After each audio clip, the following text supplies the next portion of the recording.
Okay, Friday's when we found out what expats in Moscow have to say about the week's main events. And this week, it's Primetime's Jacob Greaves who's sounding out your opinions. Jacob, it's good to see you. What's happening there?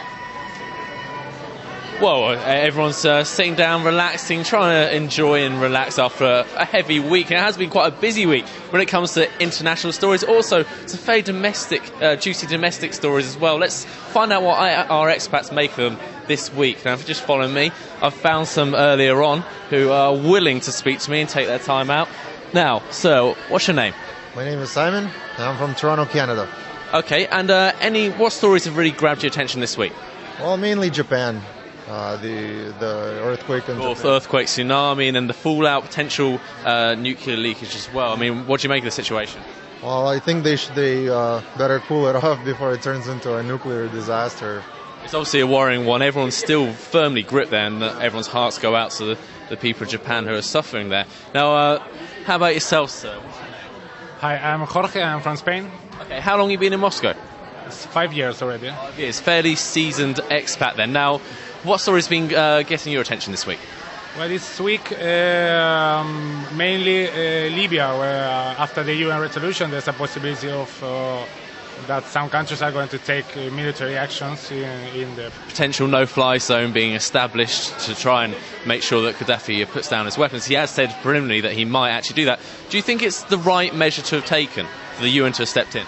Well, we all hope that this is got the main reason for this is to save lives and not to take a position in the petrol market, like is usually said, because the reputation of some of these countries is not very good.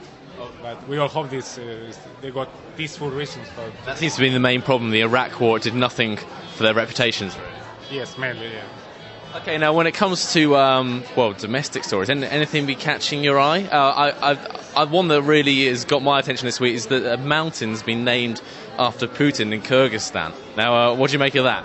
I think it's a very weird story. Yeah? Yeah, to name a mountain after a person. So which leader would you choose? If you had your choice of any leader, any Russian leader, who would you be your pick? I don't even know. Okay. I couldn't tell you. Holding your cards close to your chest. Now, how about yourself? What do you make? Well, in Spain, every mountain's got a name, so I'm sorry for all the Russian leaders. I can't offer anything.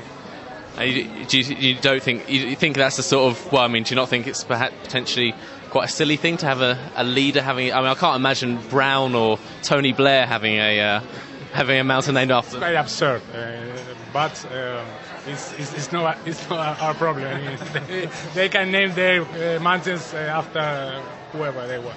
Yeah, very true, very true. Now, you said you've been here for 5 years, so obviously registration is something that's really, kept your attention the whole time being here. Now, there has been some law changes recently, and then just this week they actually changed the laws again for highly skilled expats. I mean, how's that situation been affecting you?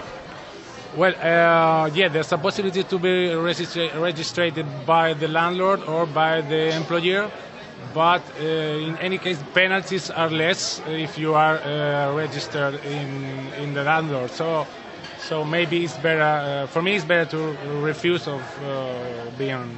That's quite interesting, because I mean, obviously with this change, a lot of people are worried about penalties because of the extra hassle. Yeah, quite common. So you're saying it's just much cheaper to take the hits when it comes to paying for your landlord? Quite often, lots of experts talk about considering the possibility of having no visa. But for me, visa is okay because you get it once a year. The main problem here is the registration, which is it's got no sense, and it's only annoys everybody trying to live here peacefully. Yeah, and it's something that many people say that, well, they still need to get to grips with. Still, many people left out of those law changes recently.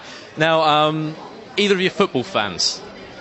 Well, I'm from Spain, of course. I'm a football fan. Silly question. Okay, so you've been following the Champions League draw that happened today. Are you happy with that? Your team in it? Well, I followed this week. I'm happy because Villarreal has passed. I'm happy because Barcelona won Arsenal also. Okay, all right. I'm sorry for the Arsenal supporters, but...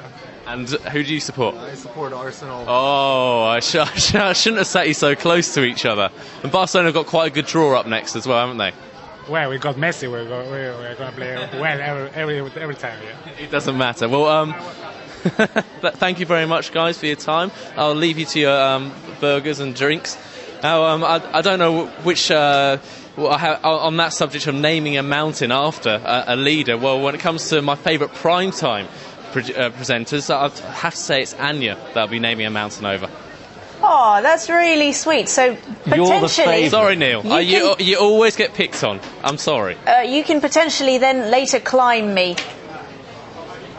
Oh dear. I've got a very, very good memory, a long memory as well. I would like to say, though, it's kind of ironic that there's a mountain named after Vladimir Putin, because he's the last person I would expect to let people walk all over him.